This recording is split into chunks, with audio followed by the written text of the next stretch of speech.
My daughter just got this pottery wheel for her birthday and really wants to do it. So are you excited? Yeah.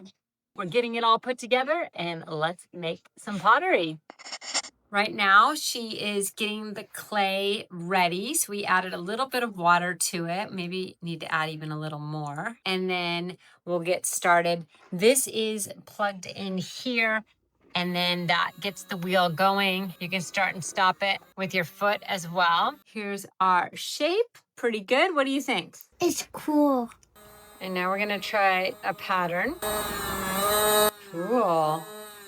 This is also good to use with your feet. We kind of are doing it teaming up, so we're just both here. The cool thing is you can't really go wrong. Whatever you make, although I will say the directions are pretty limited with this. How's it going? Do you feel like it's turning out? Yeah. What are you making? A pot. Cool. Now we have another participant helping out. Here's the clay masterpiece. And it does need to dry completely before you can then paint it. So I think it's gonna take about a day or so because it needs to naturally air dry. You don't wanna put it in the sunlight or heat it up because then it could crack. So we're just gonna let it sit and then we'll work on it tomorrow. Now the clay is totally dry and it is time to paint.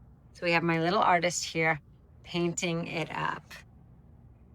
Can I see your design so far? She just started.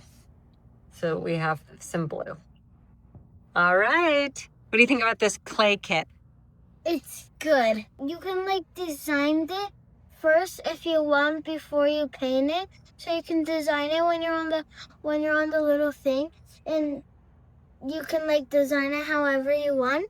But somehow it just turned out like this, and so I'm painting it like this.